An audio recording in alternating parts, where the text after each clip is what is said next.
اعوذ باللہ من الشیطان الرجیم، بسم اللہ الرحمن الرحیم۔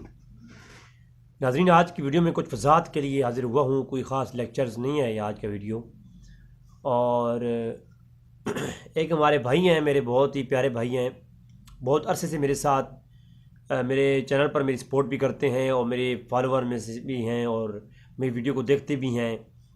بقیہ ویڈیو دیکھنے سے پہلے ویڈیو کو لائک کریں، چینل کو سبسکرائب کریں اور بیل آئیکن پر کلک کریں۔ شکریہ۔ تقریباً ہمارا جو دوستی ہے کافی ایک عرصے سے چل رہی ہے، اور ماشاءاللہ معرفت سے تعلق رکھنے والے بہت ہی اچھے انسان ہیں وہ، اور علم سے بھی لگاؤ رکھتے ہیں اور علماء سے بھی لگاؤ رکھتے ہیں۔ اب وہ کچھ دنوں سے میری ہر ویڈیو کے اوپر جو ہے نا طویل وہ میسج چھوڑ رہے ہیں، اور اصل میں غلط فہمی کا شکار ہیں۔ تو آج کی ویڈیو صرف اس بھائی کے لیے ہے، خاص کر وہ ضرور سنیں۔ اگر بات سمجھ آئے تو بہت اچھی بات ہے، اگر نہیں تو پھر میں فقیر حاضر ہوں۔ اور اصل میں میرے بھائی، آپ جو ہے نا میرا موقف پر آپ تنقید کر رہے تھے کہ شاید میں کوئی اہل سنت کے موقف سے ہٹ کے بات کر رہا ہوں۔ اصل میں تنقید کے بھی کچھ اصول ہوتے ہیں۔ آپ میرے بھائی ہیں، ہمیشہ آپ میرے ساتھ رہتے ہیں، بہت اچھی بات ہے، میں خوش ہوں اس بات سے۔ لیکن یاد رکھیں، یہ بہت اہم چیز ہے کہ تنقید کے بھی اصول ہوتے ہیں۔ جب آپ کسی پہ تنقید کر رہے ہیں تو سب سے پہلے اس کا موقف جاننا ضروری ہے۔ اب ایک شخص ہے، اس کا موقف ہمیں معلوم نہیں، اور ہمیں کسی نے بتایا یا اس کی کسی ظاہری اسباب کو ہم نے لے کر کے فوراً اس پہ اٹیک کر دیا کہ جی اس نے جو کام کیا یہ خارجی ہو گیا، یا یہ کام کیا تو یہ رافضی ہو گیا۔ تو موقف کا جاننا بہت ضروری ہوتا ہے، اس کا عقیدہ اس پر کیا ہے یہ جاننا بہت ضروری ہوتا ہے، پھر آپ کسی پر کوئی تنقید کریں۔ اب میرے حضرت امیر معاویہ رضی اللہ تعالیٰ عنہ کے جو ہے وہ کلپ کے نیچے آپ نے یہ کہا جی کہ آپ پہلے حضرت امیر معاویہ کا دفاع کرتے رہے ہیں، اور آج آپ نے یہ بات کر دی، اور آپ ایک طرف کہہ رہے ہیں جی ایمان ابو طالب کے کفر کے اوپر کلپ لا رہے ہیں، اور دوسری جانب آپ ایمان ابو طالب کے جواز ایمان پہ دلیل دے رہے ہیں۔ تو سب سے پہلے ہی آپ شاید وہ لیکچر پورے سنے نہیں ہیں، اگر وہ لیکچر پورے سن لیتے تو ان کی وضاحت میں نے بیان کی۔ یاد رکھیں کہ امیر معاویہ رضی اللہ تعالیٰ عنہ کے متعلق اہل سنت کا جو منہج ہے اس پر میرے کافی کلپ اور فضائل امیر معاویہ، دفاع امیر معاویہ پر میرے طویل گفتگو الحمدللہ موجود ہے۔ آج رات کو میں نے ری اپلوڈ بھی ایک لیکچر کو کیا ہے۔ لیکن اصول یاد رکھیں کہ میں نے وہ جو کلام تھا وہ دفاع امیر معاویہ اور دفاع حضرت امیر معاویہ کی صحابیت کا دفاع کرتے ہوئے، جب لوگوں نے ان کو کافر کہا، لوگوں نے ان کو صحابیت کے درجے سے نکالا، لوگوں نے ان کے ایمان کے اوپر گفتگو کی، تو تب میرا فرض تھا کہ میں ان کے دفاع میں بتاؤں کہ حضرت امیر معاویہ صحابی رسول ہیں، ان کی شان میں ہرگز گستاخی برداشت نہیں کی جائے گی۔ اہل سنت کا یہ منہج ہے کہ اہل سنت جو ہے وہ صحابی رسول کی اگر ان کو کافر کہے تو اس کا دفاع کرتے ہیں۔ جب لوگ کافر کہہ رہے تھے اور لوگ ان کی ایمان کی تنقید کر رہے تھے تو اس وقت فضائل امیر معاویہ بیان کرنا مجھ پہ واجب تھا، اور اس وقت میں نے وہی کیا جو اہل سنت کا منہج ہے، اور میں نے کتابوں کی روشنی میں بات کی تھی۔ یہ رہی پہلی بات کہ میں نے دفاع امیر معاویہ کیوں کیا۔ جب رافضیت زبان کھولے گی تو رافضیت کے جواب میں ہم پھر دفاع امیر معاویہ کریں گے۔ اب دوسری طرف نسبیت ہے۔ اب میں مشاجرات میں جب کلام کیا، مشاجرات ہیں کیا یہ بھی پتہ ہونا چاہیے لوگوں کو نا۔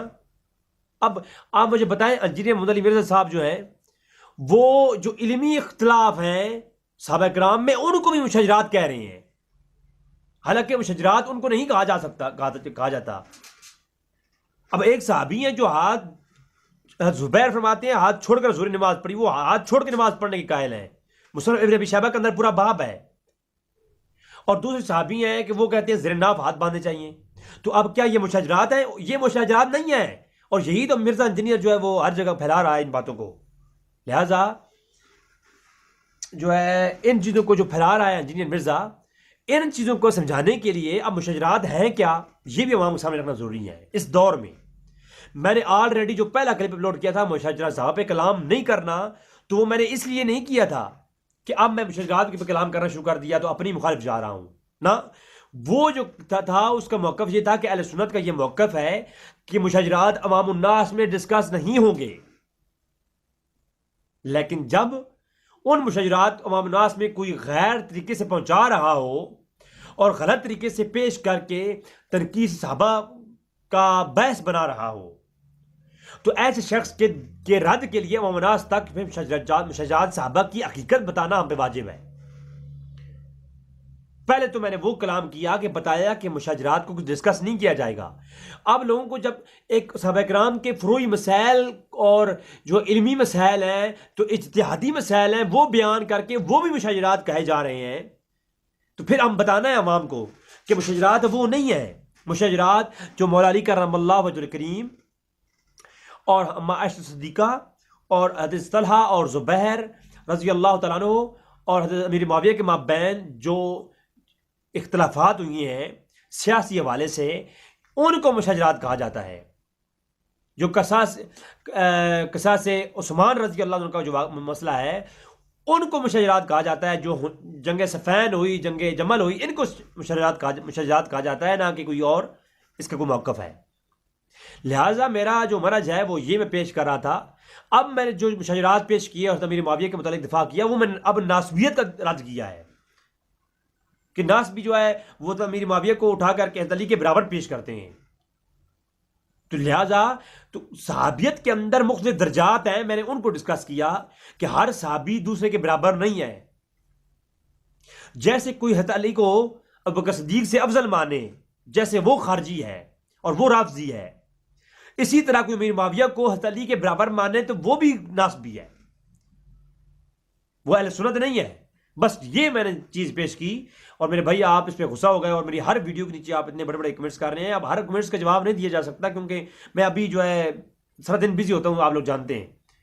لہٰذا پہلے میری پوری ویڈیو کو سنیں، سمجھیں کہ میں ایک بیان کیا کرنا چاہ رہا ہوں، اس کے بعد آپ جو کمنٹس کریں ویلکم۔ لہٰذا ایمان ابو طالب کے متعلق میں اپنی وضاحت کر دوں۔ ایمان ابو طالب کے متعلق میں نے جو منہج پیش کیا، میں نے بتایا کہ اہل سنت کا، جمہور کا اور متقدمین کا اور اہل سنت کا یہ متفقہ فیصلہ ہے کہ ایمان ابو طالب ثابت نہیں ہے، اور دو ٹوک میں نے بتایا، اور میں نے 100 ورجات پیش کیے۔ کوئی میں نے اپنی بات تو نہیں کی نا، اور کس کو آپ رد کرو گے؟ تمام اہل سنت کا یہ منہج ہے۔ لیکن میں نے یہ نہیں کہا کہ یہ عقیدہ رکھو۔ میں نے دوسرا کلپ اس میں اپلوڈ کیا کہ جواز ایمان ابو طالب پر، تو جواز ایمان ابو طالب پر میں نے بیان کر کے پورا دلائل دیے کہ ایک طبقہ وہ ہے جو جواز ایمان ابو طالب کا قائل ہے، اس کے ہاں بھی دلائل یہ موجود ہیں۔ جب دو قسم کے دلائل موجود ہیں، جواز کا بھی اور عدم جواز کا، تو میں نے یہ بتایا کہ عدم جواز والے اہل سنت ہیں اور جواز قائل زیادہ رافضیت ہے۔ چند ایک طبقہ اب جو کہ ہے متقدم زمین میں جو ہے نا متاخرین کے اندر جو ہے اہل سنت کے حامی پایا جاتا ہے۔ تو میں نے یہ کہا کہ اگر ماننا ہے تو آپ اس پہ خاموشی اختیار کریں، اور جو کبھی دلیلوں کے ساتھ ثابت ہے وہ اہل سنت کا منہج ہے۔ تو یہی بات ہے بس۔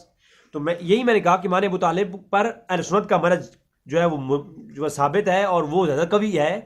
دوسرا منہج کے اوپر میں نے غور کروایا کہ یہ بھی موجود ہے، ان کو بھی کافر نہ کہا جائے، جو ان کو بھی کافر ہو، تکفیر کسی کی نہ کی جائے، مختلف ہی ہے۔ اور تیسری بات جو میں نے اپنا منہج بتایا، وہ میں نے یہ کہا کہ خاموشی اختیار کرنا سب سے افضل ہے۔ تو اس میں کون سی بات ہے؟ آپ نے جو ہے اتنے بڑے بڑے کمنٹس کر دیے، تو میرے بھائی میں آپ کے لیے گزارش کر رہا ہوں، آپ میرے بھائی کل بھی ہیں، آج میرے بھائی ہیں۔ علمی اختلاف ہے، آپ مجھ سے بے شک کمنٹس کریں، میں حاضر ہوں۔ آپ جو ہے میرے پاس واٹس ایپ کا نمبر ہے، آپ وہاں پر بات کریں، میں حاضر ہوں۔ لیکن ایک چیز آپ سمجھ نہیں پا رہے ہیں، اب میں ڈیوٹی پہ کھڑا ہوتا ہوں، میں وہاں پر آپ کو سارے کمنٹس کا جواب کیسے دوں؟ اب لوگ دیکھتے ہیں تو لوگ تو پتہ نہیں کیا تاثر لیتے ہیں اس سے۔ لہٰذا کمنٹس کرنے سے پہلے آپ مجھ سے ڈسکس کر لیں، بے شک آپ کمنٹس کریں، شوق سے کریں، ٹھیک ہے؟ پہلے منہج اہل سنت کیا ہے وہ جان لیں، ٹھیک ہے؟ اس کے بعد بے شک آپ جس بات میں میں کرتا ہوں، میں نے جو ورجات دیے تو کس کے دیے؟ شیعوں کے دیے ہیں، سارے اہل سنت کے ہی تھے نا۔ تو لہٰذا وہ مشاجرات کے متعلق میں نے بتایا کہ جو ہے وہ کس لیے مشاجرات کیوں ہیں، اور کافر نہیں کہنا چاہیے۔ اس میں میں نے بتایا کہ امیر معاویہ کو کافر نہیں کہنا چاہیے، ان کے گروہ کو فاسق کہا گیا اور علماء نے کہا ہے، اور بڑے بڑے میں نے ورجات پیش کیے۔ تو لہٰذا وہ صحابی رسول ضرور ہیں، ان کی صحابیت کا کوئی انکار نہیں ہے، اور ان کے فضائل پر میں نے سب سے پہلے کلپ اپلوڈ کیا، میں نے سن 2017 میں کلپ اپلوڈ کیا تھا ان کے فضائل پر۔ تو پھر اس لیے دعا ہے کہ رب تعالیٰ ہمیں حق جانے کی توفیق عطا فرمائے. وما علینا الا البلاغ المبین.